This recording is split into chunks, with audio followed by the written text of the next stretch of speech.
Прежде чем начнем наш разговор сегодня о битве за Бахмут, поговорим немного о Евгении Пригожине. Этот персонаж всплывает в публичном поле чаще, чем того заслуживает, но сегодня явно есть повод на то. На днях Пригожин выпустил истеричный ролик, в котором на фоне трупов своих же наемников кроет Шойгу и Герасимова самыми последними словами, требуя немедленно передать боеприпасы Вагнеру. Потому что если их не передать, то контрнаступление ВСУ просто уничтожит всю группировку. Тылы не защищены, ресурсов нет, все плохо и все провалено. Первый ролик, очевидно, не возымел успеха, и сегодня последовал второй. Пригожин перешел к прямым угрозам. Либо он получит снаряды, либо 10 мая ЧВК «Вагнер» покинет Бахмут и отойдет в тыл, чтобы избежать бессмысленных смертей. То, что и как делает Пригожин последний месяц, то, что и как он говорит на языке тех мест, где он сам отбывал наказание и большая часть его бойцов, все это имеет вполне определенное название – блатная истерика. Понятное дело, что для армии Пригожин с его ЧВК это враг сильно хуже ВСУ. Вопрос во многом, конечно, в дележе ресурсов, но только им не ограничивается. Армия — это иерархическая структура. В ней люди каждый день надевают специальную одежду, чтобы со 100 метров было видно, кто кому начальник. В армии любой страны мира должно быть однозначно понятно, кто отдает приказы, а кто их выполняет. Кто распределяет ресурсы, а кто воюет тем, что есть. Существование фрилансера, который сам себя назначил генералом и под дуду которого настоящие генералы должны послушно плясать, с которым они вынуждены делиться оружием, техникой, боеприпасами, разведданными, логистической инфраструктурой себе в ущерб, которому приходится публично отдавать собственные достижения, принимая при этом на себя провалы. Само существование такого персонажа просто не может не бесить армейское начальство до крайней степени.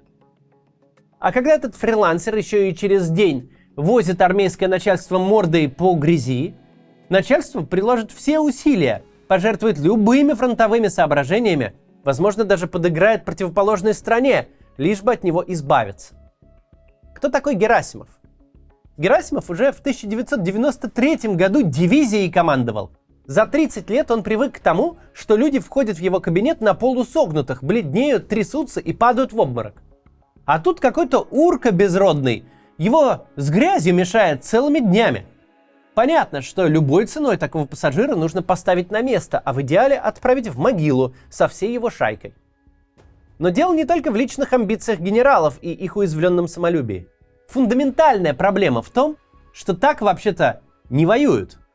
По крайней мере, с момента образования централизованных государств, по крайней мере, с момента, как феодальные войска ушли в историю. Не может ваша армия не иметь единоначалия, не может она состоять из разнородных группировок, каждая из которых решает сугубо индивидуальные задачи, которые и близко не вписываются в какой-то общий план. Пригожин для армии по всем параметрам инородное тело. Активное его отторжение, выдавливание из армии было только вопросом времени. Видимо, до какого-то момента у Пригожина был полный карт-бланш и полноценный доступ к телу Путина. Генералам же оставалось плакать, колоться, но продолжать жрать кактус. Но время вседозволенности явно ушло. Как минимум с начала этого года. С начала этого года Пригожин вынужден публично скулить, а не публично коррумпировать российскую армию на всех уровнях, напрямую выкупая снаряжение, боеприпасы и даже людей у командиров среднего звена. Очевидно, что в последние недели Пригожину смогли уже полностью перекрыть кислород. Связана ли как-то отставка генерала Мизинцева, начальника снабжения российской армии, с немедленным переходом его в Вагнер, с тем, что у Пригожина отпали все неофициальные каналы поставок? Это бог весть их там пойми. Факт очень простой.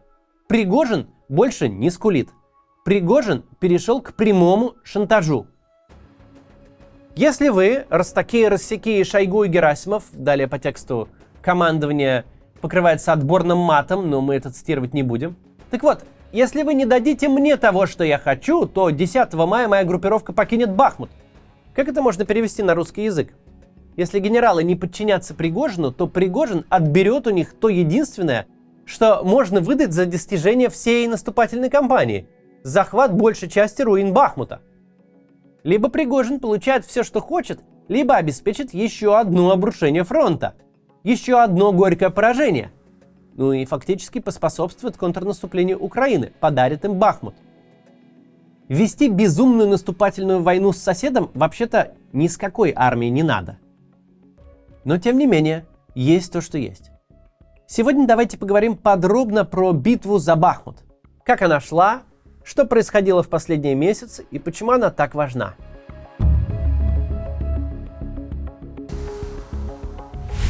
Последние полгода, пока линия фронта не двигалась каким-либо значительным образом, стороннему наблюдателю могло показаться, что там толком ничего не происходит. Но в действительности произошла фундаментальная вещь. Начался новый этап войны. Стратегическая инициатива перешла в руки Киева. Теперь, после атаки дронов на Кремль, это очевидно не только военным экспертам, обозревателям или аналитикам. Это видят все, кто хоть как-то следит за войной. Но что означает переход стратегической инициативы к Украине? Это означает, что на фронте случилось что-то такое, после чего Украина может спокойно выбирать время и место для своего удара. А российской стороне остается только ждать. Предотвратить удар она не может. Российскому командованию буквально нечем его сдержать. Нет никакой вундервафли для уничтожения мостов, например, по которым леопарды поедут к линии боестолкновения. Нет маршрутов и способов пролететь фронт для российской авиации, которая разбомбила бы склады с боеприпасами и горючим для бронетехники.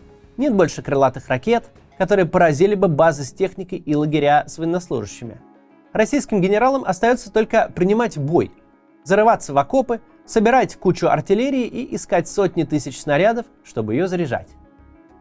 По состоянию прямо на сейчас, пока еще не началось контрнаступление ВСУ, перехват стратегической инициативы Украины – самая главная новость всех 15 месяцев войны. И важно, что произошел он, пока фронт не двигался последние полгода. С ноября прошлого года, когда украинская армия освободила Херсон, фронт практически не двигался. И все-таки за это время случилось несколько событий, каждое из которых кардинально развернуло ход войны. Во-первых, в октябре Россия развернула против Украины тотальную ракетную войну. Российские генералы рассчитывали принудить Украину к капитуляции, уничтожив энергетическую инфраструктуру страны. Множество украинских городов могли остаться без электричества, воды и отопления зимой. Это могло привести не только к обрушению экономики, но и к крупнейшей гуманитарной катастрофе в Европе со времен Второй мировой войны. Такая ракетная война стала настоящим испытанием для украинской ПВО и специалистов-энергетиков. Крупная европейская страна стала жить по графику плановых и аварийных отключений. Дважды доходило до того, что в Украине на несколько суток практически полностью выключалось электроснабжение. Люди жили на накопленных запасах еды и воды.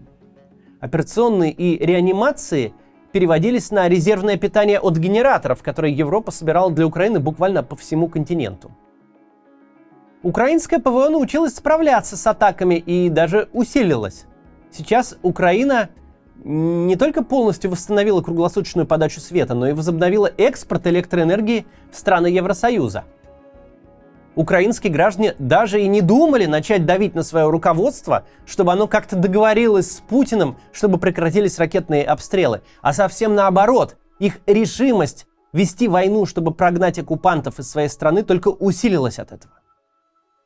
А вот российское командование в этих бесполезных атаках почти полностью растратило ракетный запас. В арсенале России остались только огромные стратегические ракеты, которые должны достать до Лондона и Вашингтона. Вторым и, пожалуй, ключевым событием последнего полугода войны стало новое российское наступление на Донбассе и Бахмутская оборонительная операция ВСУ соответственно. Началось это так. Украинские войска истратили атакующий потенциал в операциях в Харьковской области и под Херсоном, а российская сторона получила несколько сотен тысяч новых солдат в рамках мобилизации и была готова снова наступать. Помните, какие тогда ходили разговоры? Мол, новобранцы пройдут обучение, боевое слаживание и после Нового года снова развернут наступление на киевском направлении из Беларуси, а также в Запорожье и на Донбассе. Так Киев получил дополнительные аргументы для поставок западной бронетехники. И в Украину направились боевые машины пехоты Брэдли, немецкие танки Леопард, британские Челленджеры и французские колесные танки АМХ-10. Итак, пока Киев принимал новую технику, перехватывал ракеты и отбивал атаки дронов, Россия начала широкое наступление. Изначальной целью российского командования считался выход на административные границы Донецкой и Луганской областей. Таким образом, Путин смог бы продемонстрировать хоть какой-то военно-политический успех. Мол, какой такой Киев за 3 дня? Вот же, смотрите, ЛНР и ДНР, значит, полностью захватили. Все цели спецоперации достигнуты. Правда, украинские военные аналитики не считали, что противник сумеет оккупировать весь регион. Уж больно широко растянулся фронт наступления от Купянска до Угледара. А в самой Донецкой области ВСУ создали эшелонированные линии обороны вокруг довольно крупных городов – Авдеевки, Бахмута, Славянска, Краматорска. Чего опасались украинские военные эксперты, так это того, что во второй битве за Донбасс ВСУ растеряет имеющиеся ресурсы, так что придется подключать западную бронетехнику и отстреливать те боеприпасы западные, которые предполагалось сберечь для будущих операций. Этот вариант для Украины был бы намного хуже, чем оставление Авдеевки или Бахмута. Ведь так ВСУ тратили бы атакующий потенциал, и дальнейшие планы по освобождению своих территорий пришлось бы отложить на месяцы, а то и годы. Если бы российское командование перемололо резервы украинской армии на Донбассе, Россия получила бы все шансы на успех даже без видимых территориальных завоеваний, а Путин получил бы более сильные переговорные позиции. Ситуация как в шахматной партии, в которой любой гроссмейстер мог проиграть или выиграть при формальной ничьей. Российскому генштабу нужно было выйти на границы Донецкой и Луганской областей, а перед генштабом ВСУ стояла задача провести оборонительную операцию, которая перемолола бы российский наступательный потенциал и при этом сохранила бы десятки тысяч солдат, которые проходят обучение на полигонах Европы. Для этого нужно было удерживать ключевые районы обороны, беречь личный состав и не бросать на фронт то, что понадобится для будущих битв, а одновременно активизировать работу диверсионных групп, которые бы поджигали или выводили из строя военную инфраструктуру противника. Ну и кошмарить беспилотниками остатки российского ПВО.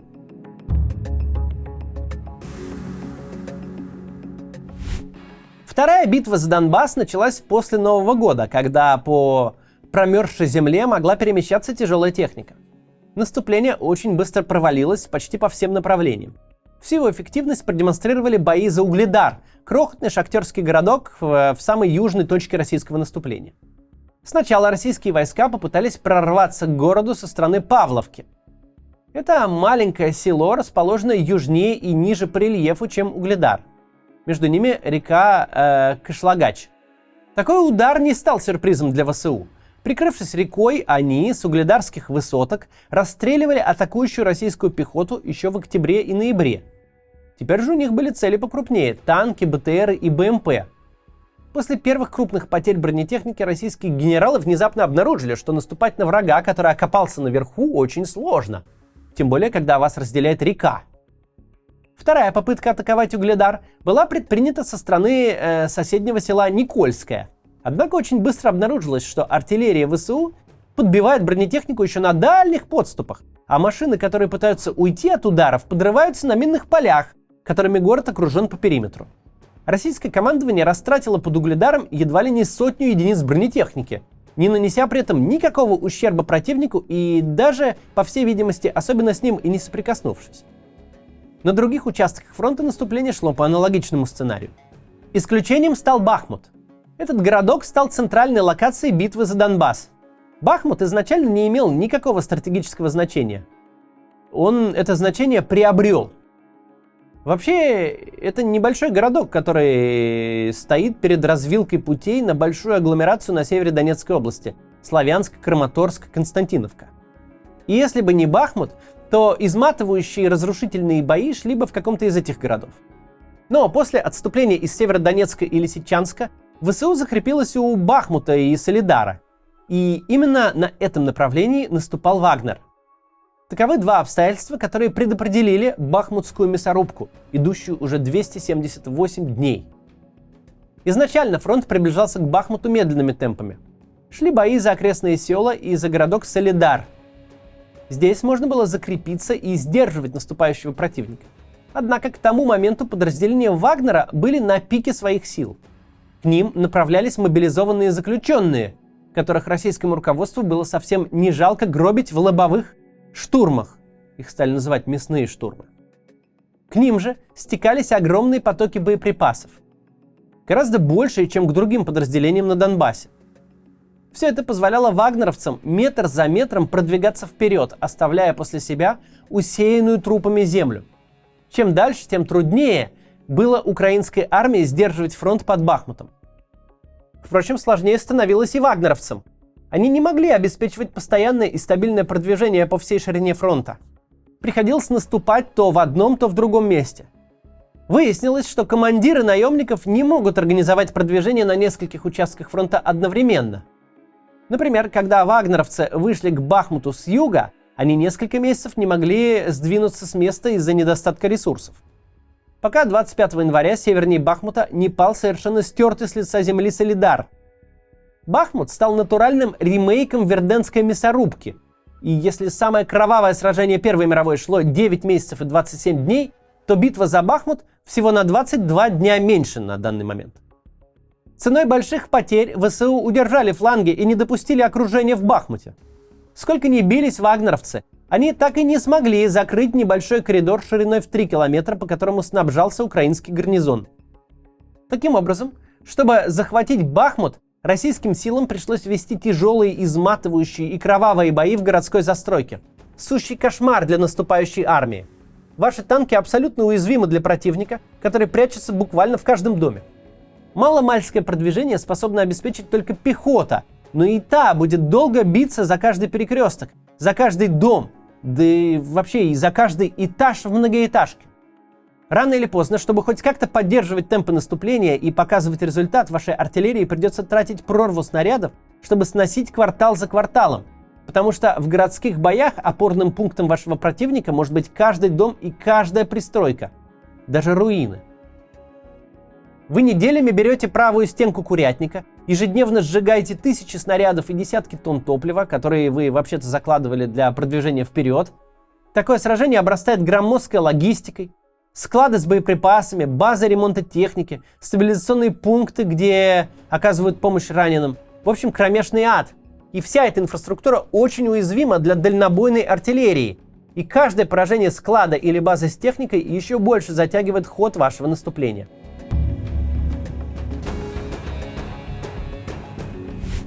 В общем, Бахмут довольно быстро стал чуть ли не ключевой точкой на карте только потому, что плотная застройка позволяла ВСУ уничтожать больше солдат противника, чем терять своих. Именно такой кровавый размен стал основным смыслом битвы за Бахмут. Если бы ВСУ оставили город и отошли бы на новые позиции, то же самое, так или иначе, повторилось бы в соседней Константиновке или в Славянске или в Краматорске, где до сих пор живут тысячи людей и работают какие-то предприятия и малый бизнес. Западные военные эксперты долгое время битвы за Бахмут считали, что его удержание обходится в слишком большие потери для Украины. Но на 279-й день битвы, в 436-й день российского вторжения, когда ВСУ все еще удерживают окраины Бахмута, западные военачальники изменили тон.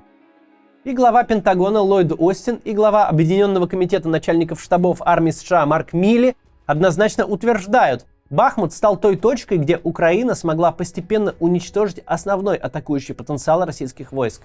А на днях координатор по стратегическим коммуникациям Совета нацбезопасности США Джон Кирби заявил, что за 5 месяцев боев у Бахмута Россия потеряла убитыми и ранеными около 100 тысяч человек. А это больше или как минимум половина той группировки, которая входила в Украину 24 февраля прошлого года.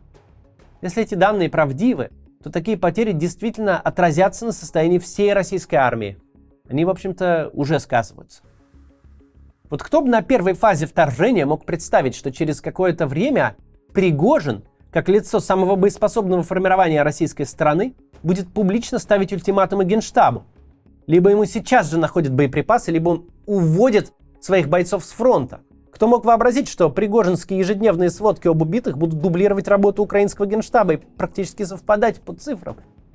И тем более, что Пригожин заявит об вообще уходе из Бахмута к 10 мая. Западные военные сходятся в том, что вся российская группировка в Украине уже давным-давно прошла пик своей боеспособности. А мы совершенно четко видим полную дезорганизацию и откровенный бардак в российской армии. Тут даже не нужно быть каким-то военным экспертом, достаточно просто дружить с фактами. За 15 месяцев войны российские власти и пропаганда прошли путь от «возьмем Киев за 3 дня» до «Путин не пострадал во время удара по Кремлю». От парада на Крещатике в День Победы 22 года до регулярных атак беспилотниками по территории России, ставших обыденностью. До того, что Пригожин начальник не абы чего, а одного из самых боеспособных формирований, которые там вообще воюют на стороне России, говорит о колоссальных потерях Вагнера в Бахмуте на фоне трупов убитых солдат.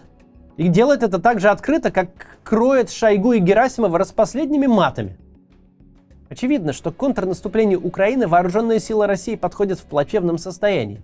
Особенно очевидно сейчас, когда на территории России каждый день случаются пожары на складах, сходят с рельс поезда и с горючим, взрываются нефтехранилища, горят какие-то суперсекретные научно-исследовательские центры российской оборонки. Это история про то, что вот такое вот государство полезло воевать с соседом. Государство, у которого буквально нет армии, у которого нет первичного государственного признака, монополии на насилие, единства в вооруженных людях, у которого есть куча вооруженных людей, но управляются они не приказами и планами, а обманом, шантажом, пиаром, воровством и коррупцией. Где тот самый главный генерал, кто сумел взять на понт, наколоть, украсть у конкурента. Есть ощущение, что скоро ситуация будет очень быстро меняться. До завтра.